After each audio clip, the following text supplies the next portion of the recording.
and I will show you them. Is Sav not here yet? Is Savannah joined us yet? Yeah, she's here. Yeah, she's here. Yay! When Sav was 2, I was doing her hair, and I said to her dad, look on the back of her neck. As I pulled up her hair to do the ponytail, she's got a triangle like that, deep bruised, purpley red, imprinted in that side of her neck, right on the back muscle. That night, it was gone clear. Ronnie knew. He knew what I'd showed him because he started to learn about these things himself. He doubted me at first about the UFOs. I did a sketch. He come out. I said, come outside and I will flash a torch at them. So he came outside. They beamed him. He put his hands up to his face. That's what it was. And that's what it was like. He went inside and he smoked 10 fags, one after the other, in shock. It's the only time I see a black man go white. He was in shock, but he didn't deny it afterwards. And he will tell Sav to this day, oh, they're with your mother. That's his cop-out answer for everything.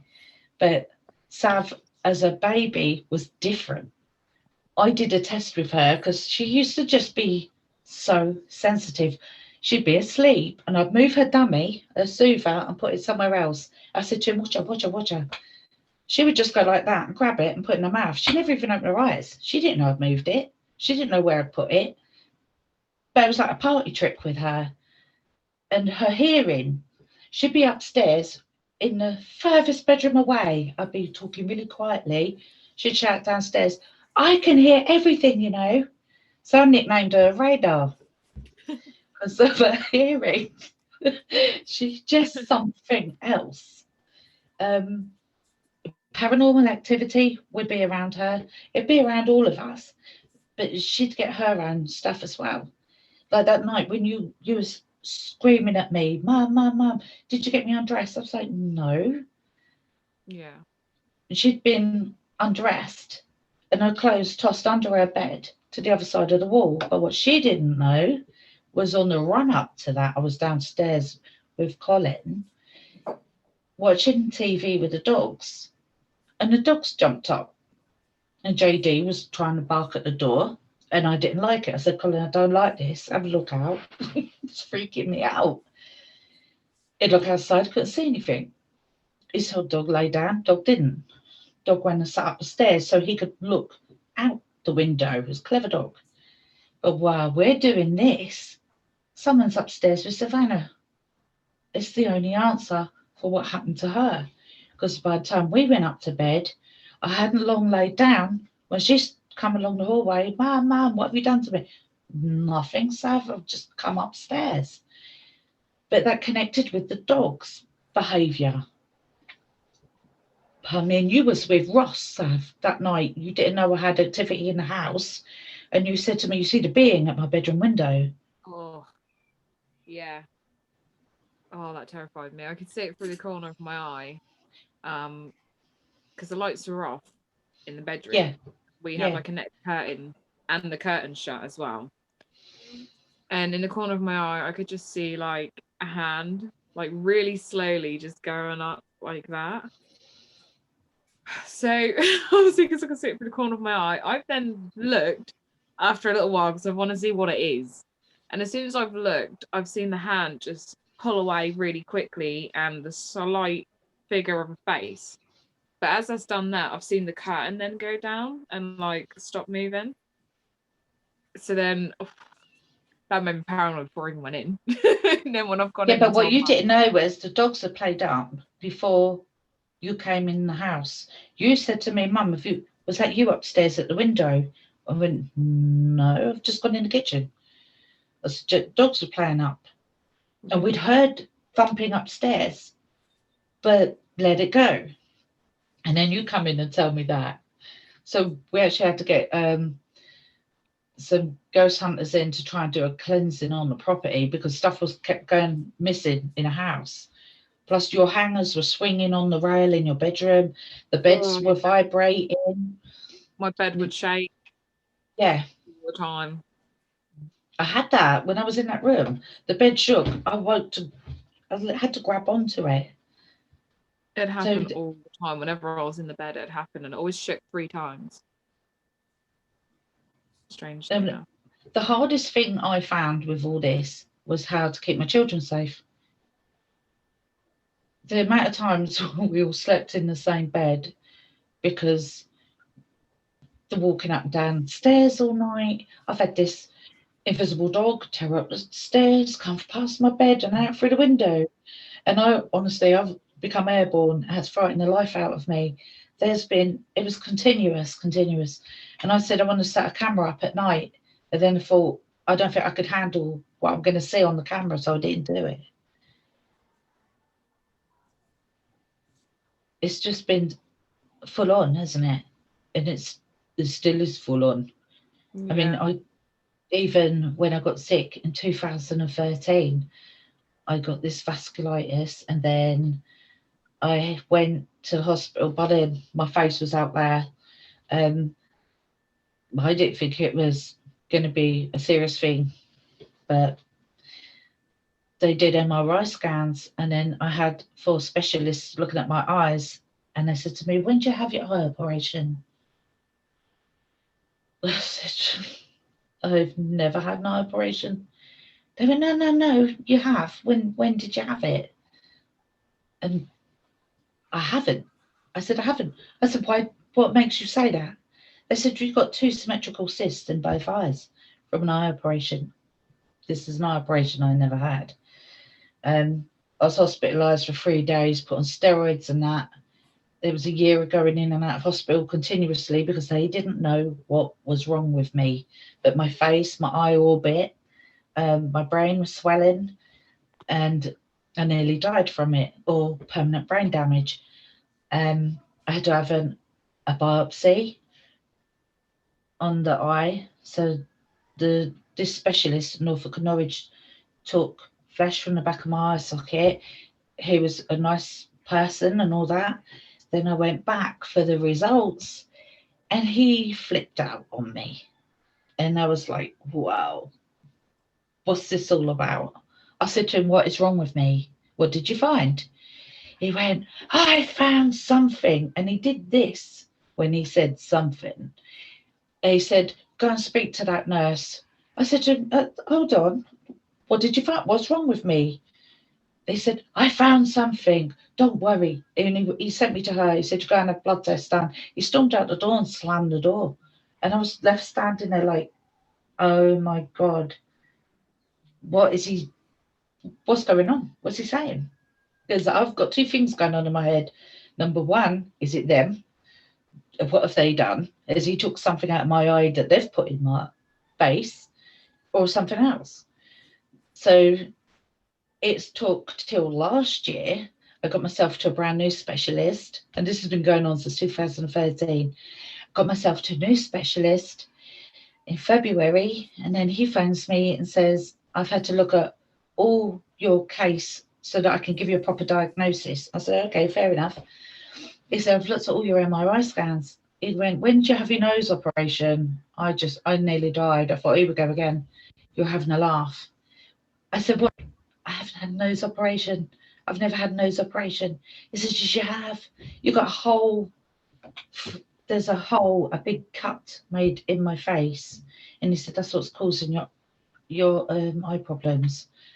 I said to him, I've not had a nose operation. I took Savannah with me. I said, come up there. I'm going to go and see him. I went, I want a witness. So she come with me, and I confronted him. And he said, oh, well, you could have been born with it, but I doubt that. It could have been your vasculitis, but no, I doubt that. He went, but it's a perfect cut. And then he turned his back on me, and he carried on with his business. He wouldn't go there. He wouldn't discuss it with me at all. And my fear is, if I press him, how's that going to affect my care? Because I've had to have chemo due to it. I'm on every 6 months now. I have to have infusions. You know, I'm not saying it's due to the crafts that I've got this illness. But they've discovered something in their assessment through the MRI scans and everything. And I'm after my medical records next. I want to know what they know if it's written, and then I'll have the proof. But due to COVID, they're not letting anything go at the moment, so it's kind of on hold. Would you want to see some photos? Well, while Vanessa's sorting herself out and Sav's here, Sav, can I just come in on another experience that other people have had? And I think you were a witness to this, Sav. Didn't you say that there was some incident with an owl at some stage when you were in a car? Does that ring any bells with you? Sav, can you hear me? No, yeah, I'm just trying to think.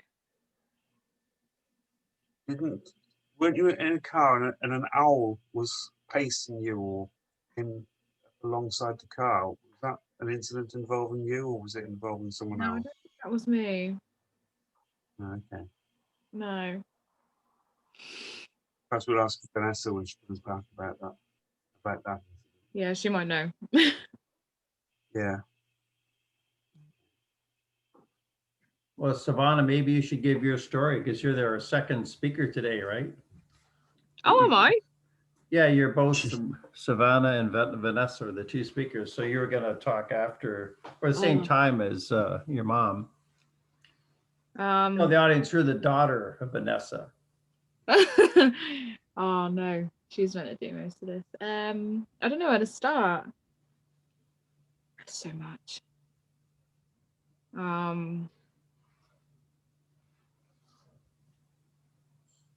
Where did she get to? Well, she talked a lot about your childhood, right? When you're a baby, you turn in the corner and you'd scream, you'd see something, maybe reptilian that she couldn't see. She didn't see anything. Growing up, I just spent most of my childhood in fear, really, to be fair. I was always scared of the dark. I was terrified of sleeping alone, as I think she mentioned. I always thought something was going to get me. And at night time, the house was very lively when everyone else was asleep. So that made it worse. We had this one clown puppet, terrified me. Right. And I remember one of my brother's friends walking down the road saying that they'd waved at me in the window, and I was up at the window and like was looking at him. So when they got in the house, he said, "Oh, I'm just going to quickly go upstairs and say hello to your sister." And he's like, "There's no one here. I'm home alone." He's like, "No, there is someone upstairs. I just waved to them. I could see him at the window." So they went upstairs, and the only thing at the window was the clown puppet. And we tried to bin this clown puppet quite a few times. I remember Hated that. we put it in a skip and it ended up back in the house. We put it in a bin. It was back in the house. But that's just the paranormal side. I still had a lot of alien interference as well. You were chased with Octavia by an orange ship. Yeah. Oh god, yeah. I forgot about that. Quite happy forgetting about that. I'm gonna try this. Yeah, when we were walking the dogs one day and I heard a frequency and it was really loud and it was above us and it was all clouded just above us and it was awful. And I just knew and I panicked and I said to her, just run. And she's like, "What? I can hear it too." And at that point we were both panicking because we were quite young as well. So, and I just remember running, both of us with our dogs running through the park all the way home. That was terrifying. I used to wake up with bruises, markings all the time. Still Remember do. yeah, I still do. But I had a handprint on about here of my arm when I was really young, and it was like 3 to 4 long fingers, like about that long, just up my arm. And I didn't show my mum that when I was younger for some reason. Just terrified me too much. So I hid it and just kept long sleeves on until that went. I also, God, I've had so much. Dream world. The dream world's the worst for me. It's usually where I get most of my activity. Like reptilians, I've never really seen them in a lizard form as such. I've seen them in dreams where they look human until you get up close to them and you can see their reptile eyes. That's as close as I've got to actually seeing them. I've never really had a good vibe when I've had them. It's always been a mixture of anger and fear. I don't know. It's really deep anger every time I've seen them, or it's made me really uneasy, or they've been sneaky, like following behind in the background of my dream, but they're there. And then saying like they're not here to harm me, just carry on. And I'm like, I can't carry on when you're creeping about. Why are you creeping? But that's as far as I go with reptilians. I get mainly the Rays. And my friends.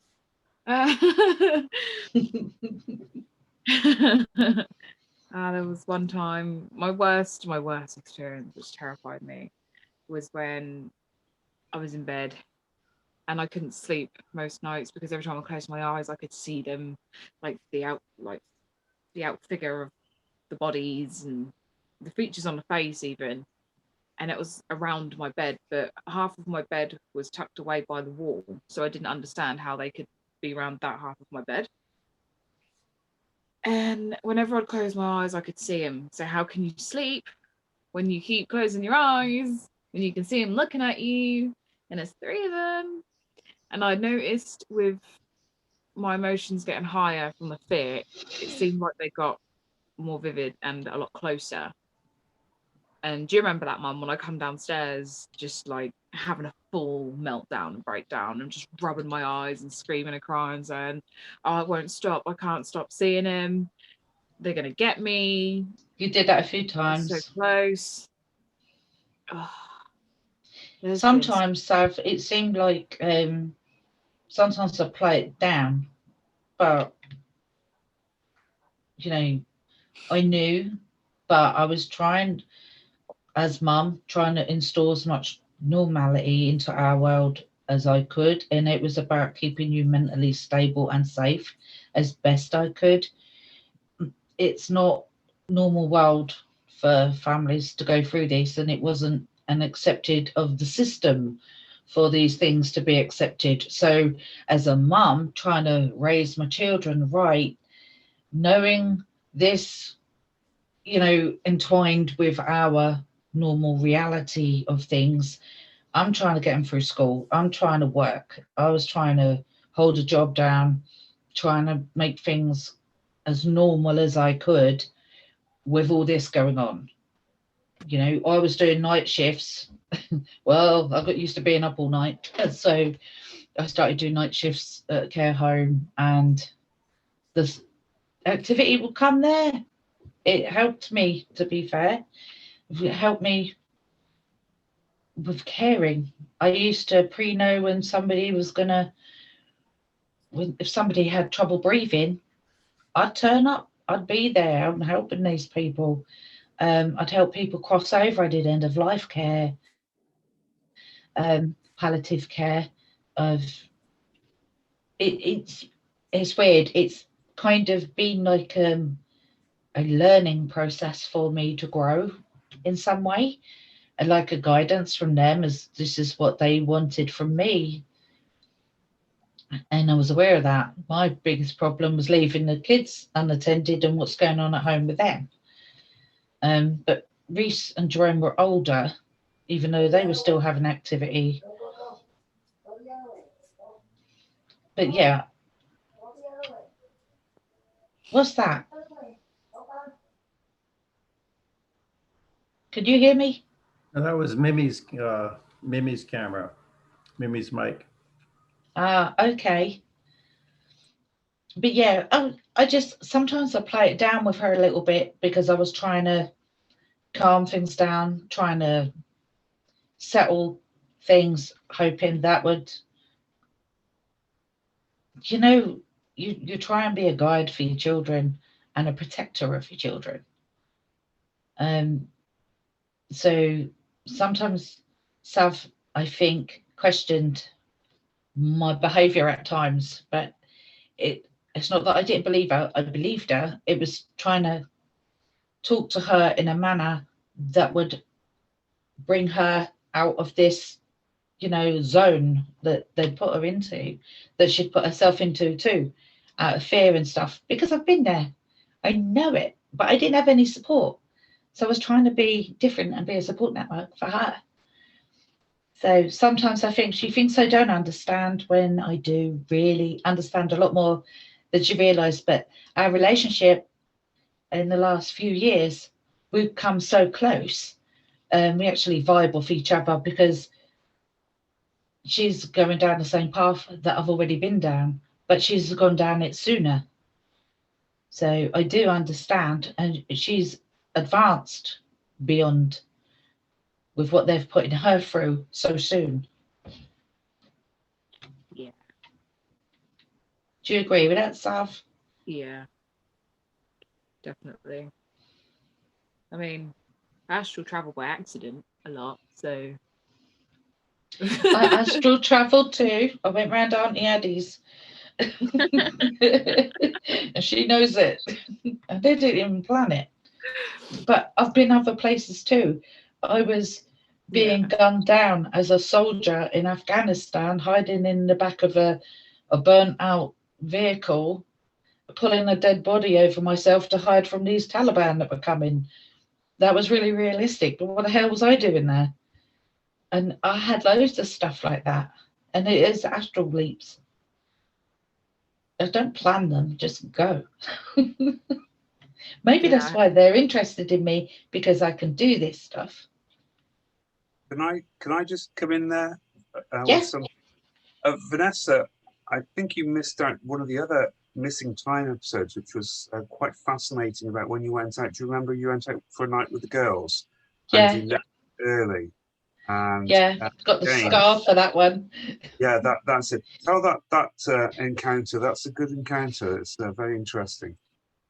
Yeah, well, I was the girl's not for me. It was the girl next door. It was her cousin. They were all dressed up like St. Trinians. They'd been partying, and they said, "Oh, come with us. We're going to the pub near the beach." So I said, "All right then." So I went along with them, but that stays open till like 3 o'clock, 2 or 3 in the morning, and my boots I was wearing were killing my feet. I did have a good drink. Totally admit that. It was a good night, but I didn't want to stay with anyone. I said, right, I'm going. So I left by myself to go home, and it was a fair walk to get home. So when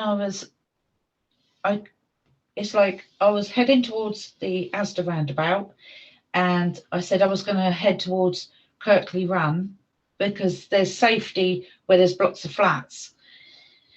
I made it near the roundabout. Next thing I know, I'm standing in Alton Broad outside a church, miles on. I would never have gone that far in these boots. My feet were killing. So A1, I wouldn't have gone that way. Number two, why am I standing outside Alton Broad Church? I thought, right, whatever, I need to get home. So I walked down Elmtree Road. I got to the front door. I banged on the door. I noticed my pouch was missing, what I had on me. That kept my bank card, my keys, money, everything was in there. That was gone. So I couldn't let myself in. So when he opened the door and he just stood there with, "What time do you call this?" 1. I took a guess, 1 o'clock in the morning.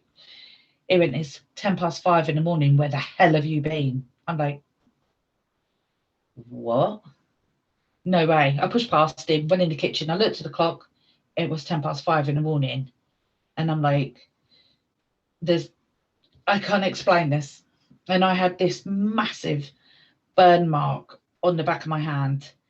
And that was purplish red, deep. And it was cut into my skin. And I do have the scar for that now. But that's another unexplained missing time. And if I'd have stayed to the end when the girls would have left, if that was 3 o'clock in the morning, it still would have only took me 50 minutes to walk home if I'd have even took the longest route. There's no way I should have 4 or 5 hours missing time. And I did have all that. That's the second time of like a big piece of time missing. So this isn't like odd occurrences. And I always wonder, how many times could you be missing time during the day in your comfort zone? And have you ever looked at your clock and thought, well, where's the time gone? That can't be the time. How do you know you ain't been somewhere for a couple of hours out of your schedule? You don't know that. We always attribute our missing times to night times. But I think in the comfort of our day, when our guard is dropped, we could go as well them times. Just makes you think. So Vanessa, you've got share screen, right? You've got a lot of pictures to show us. This one is a UFO that was taken beyond my garden gate, as is this one, and this one, and this one, and that one on the same night. This one is 2009. This was on the same estate, and it was being chased by an orange UFO. I asked this one to light up, and it did, really bright.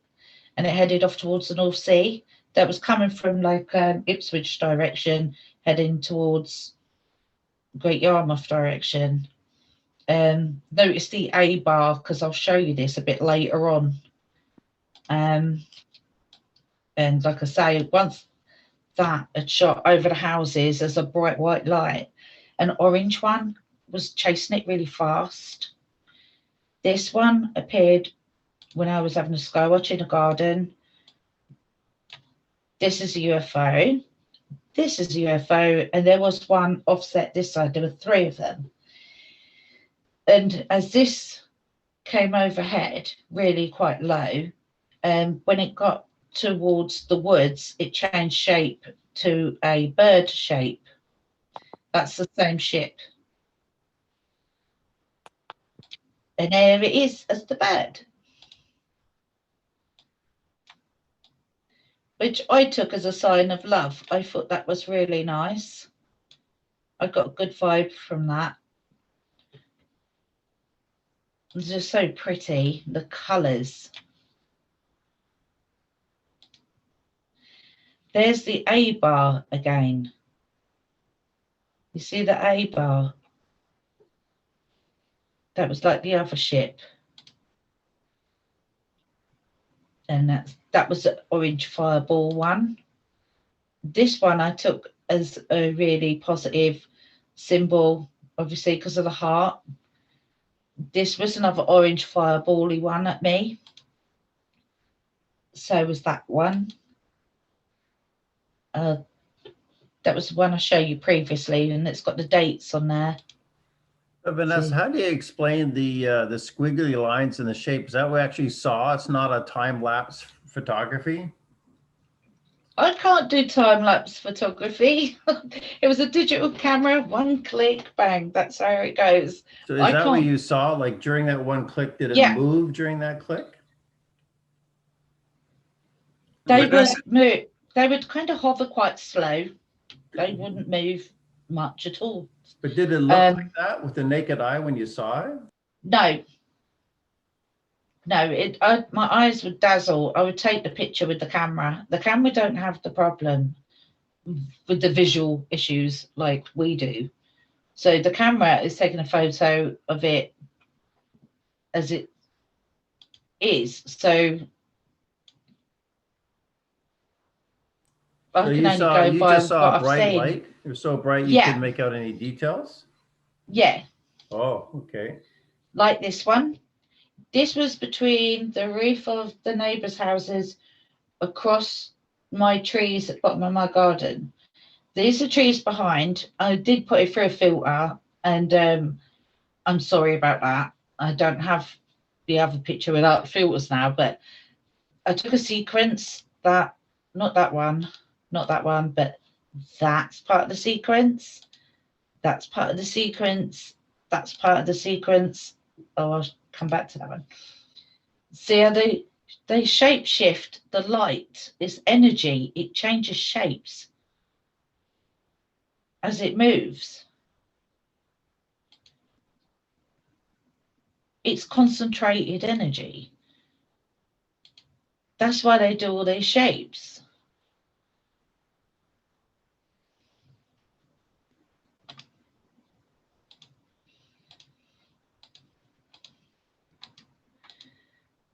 This was at my brother's. This is where the airplane was going to crash. And a UFO came right across the top of the trees and went off. The first UFO did. And we didn't take pictures of the first UFO because it was a bit of a shock. We didn't expect it at the time.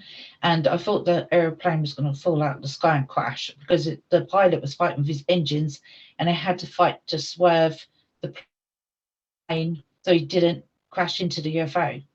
And then when I looked across the trees, another fireball UFO came along. So I said to my brother, grab a camera quick and just keep taking pictures, which he did. And again, we just saw a fireball UFO.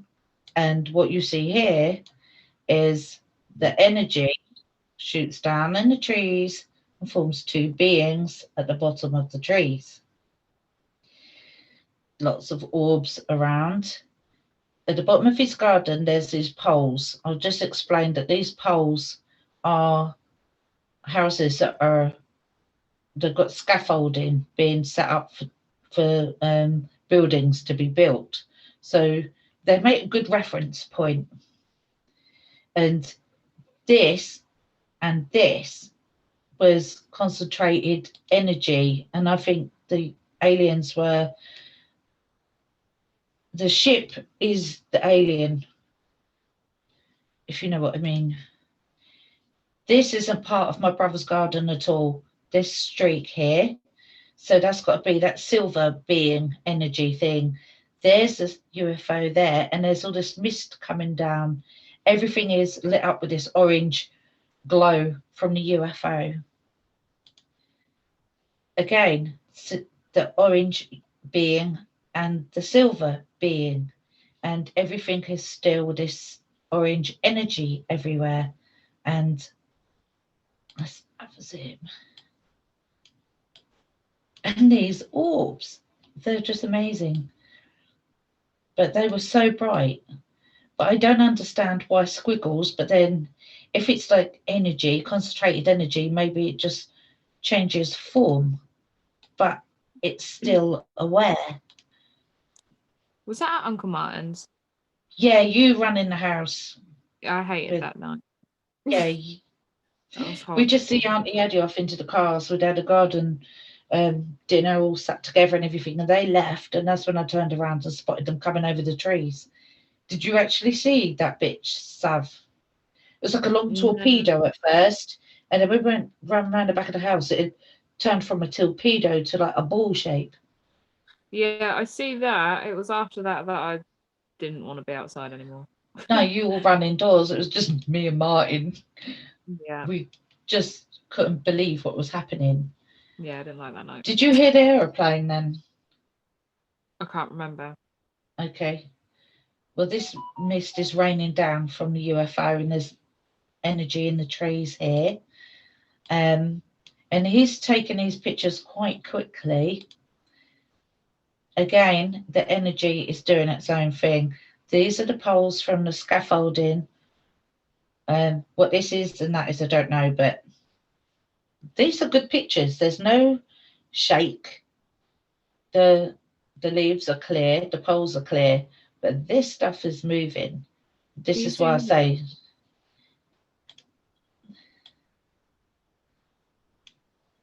yeah, of course I can. Thank you. That's amazing.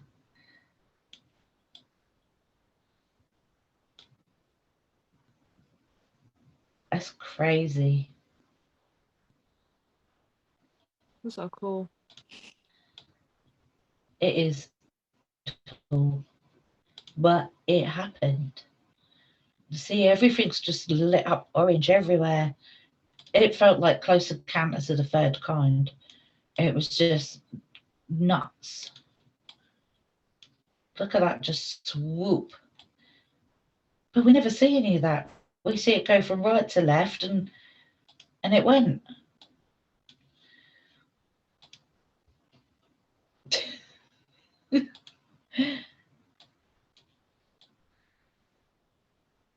That's so weird. But look at the glow. It's amazing. I'll stop saying amazing in a minute. Look at the orbs. You see nearer that how bright everything's got. Oh, look, wonderful old me. God, I look rough.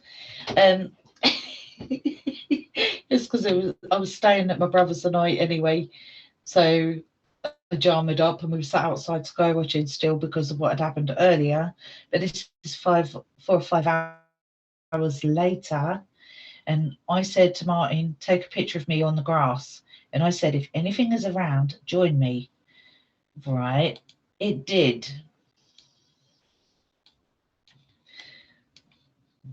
This is a rotary line with a carrier bag on top. This silver stuff is not part of the line.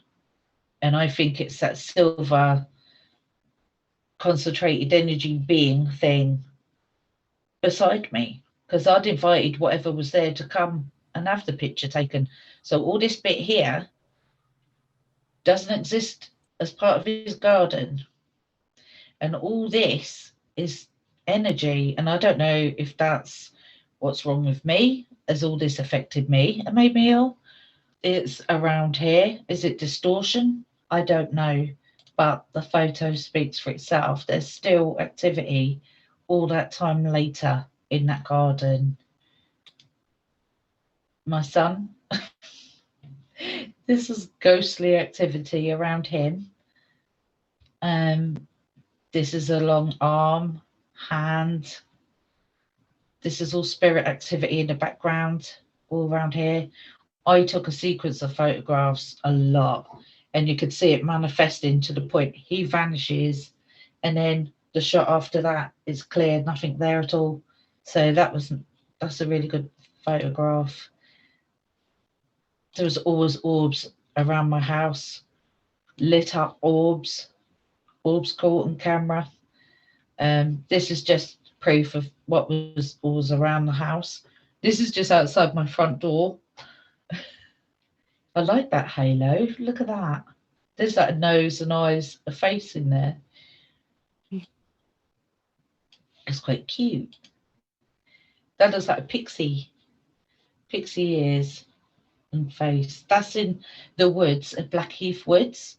There would be ghostly, spiritual, monkey man, predator, UFOs activity in this woods.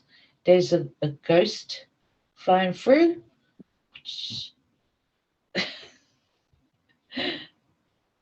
It's unbelievable. It's like his head and his arms. No one would believe you if you didn't show him. That's a colourful orb. It's one of my favourites. The colours on him, just gorgeous. I used to play football in my garden.